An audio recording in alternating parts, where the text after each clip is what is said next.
Doma Sports Talk Worldwide with some news from the world of boxing. So y'all know what time it is.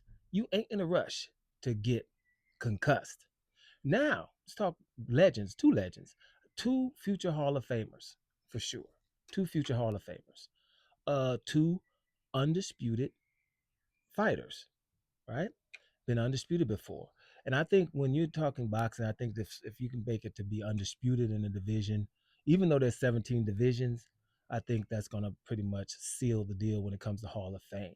One of which is here, former face of boxing, Canelo Alvarez, right? Canelo Alvarez, he's going to be back fighting Christian Mabili in September.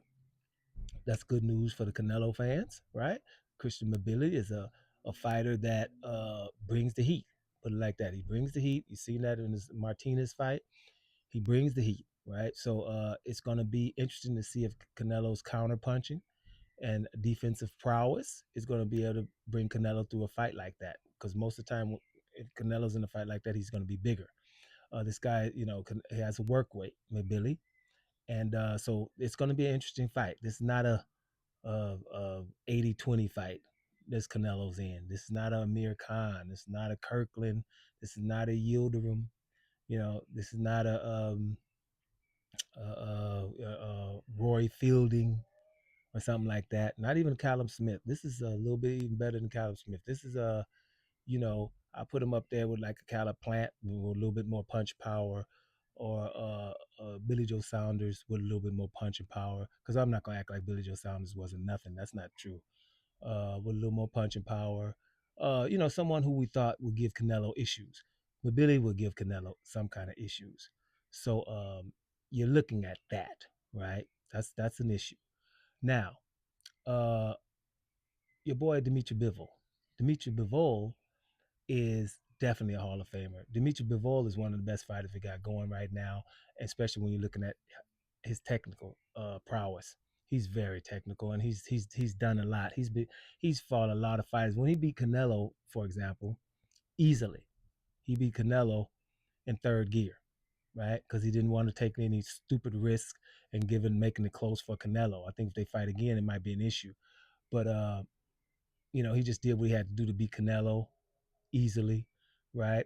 And then his very next fight was the undefeated Ramirez, Gilberto Ramirez, who we saw just lost to your boy, the Mexican monster, Benavidez.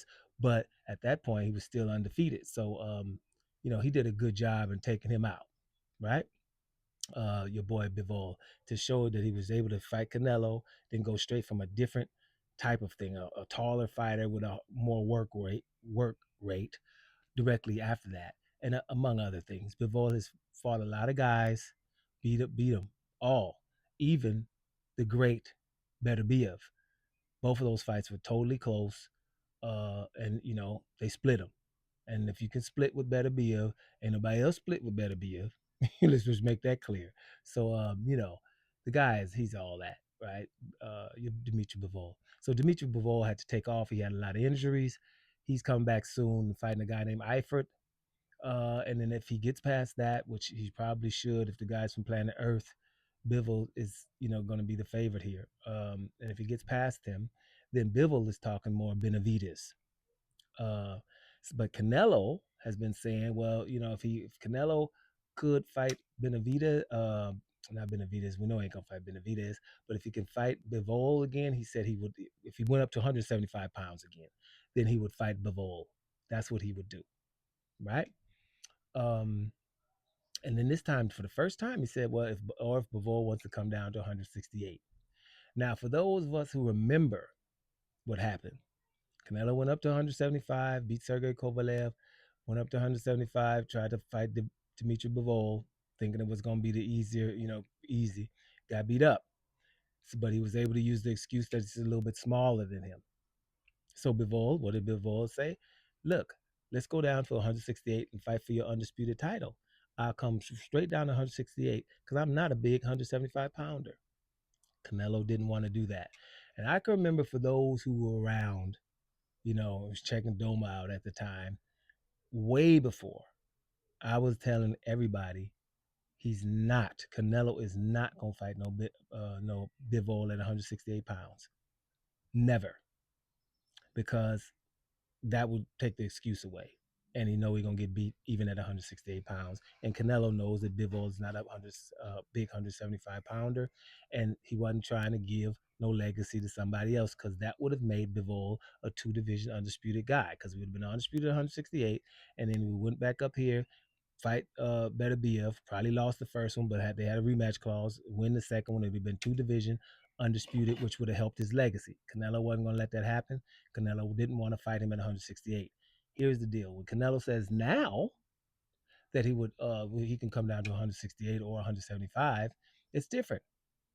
The problem, this is what everybody has to understand: it's not significant to beat Canelo for certain fighters. Fighters like Bivol, it's not significant. Fighters like Terrence Bud Crawford, it's not significant anymore, right? Bivol is the favorite versus Canelo, right? Terrence Crawford is the favorite versus Canelo, even though he's smaller. And let me tell you, to make sure that you kind of understand something, what's up with Canelo. Well, who you got with Terrence Crawford and Demetrius Andrade, right? It's a different question, isn't it? Demetrius Andrade's Canelo size. You guys do know that. But do you got Terrence Crawford categorically over Demetrius Andrade? Probably not. It's a little bit different, right? Canelo's that size. So what I'm trying to say is you got Terrence Crawford over Canelo. You definitely got Dimitri Bivol over Canelo. And the problem with Dimitri Bivol is why, other than money, should he fight Canelo? Canelo has to go in here and beat up Mibeli, beat up Hansa Shiraz, or the winner between Shiraz and Iglesias. Because somebody gonna have to fight Iglesias. They're trying to egg this dude, right? Iglesias and Shiraz should be fighting, right? Clear that up, get a unification there. And Canelo and Mabili get a unification there. Those two winners, boom, we got undisputed. And if Canelo comes out of that undisputed, then Bivol should come down and fight him. Because if not, Bivol is going to fight bigger and better things and definitely harder. If he goes in here trying to fight Benavidez, we know how hard that's going to be. So that's what I'm saying. So Canelo basically is not significant enough for a Dimitri Bivol fight. And I know it's like funny to say that, but he's not. Canelo has to get his significance back up, and he's not old. He can do it. He get past Mabili and beat the winner of Iglesias and Shiraz. But here's the problem: Shiraz ain't gonna be calling for Iglesias. Ain't nobody gonna be calling for Iglesias. That's what I think. But I hope that it does. This is not a bad idea. We got Turkey out of Shia in here, right? Want to pay the money? Don't you want somebody to get unified or undisputed in 168 pounds? Isn't that we got a round robin right now? Canelo and Mibili is signed, sealed, delivered.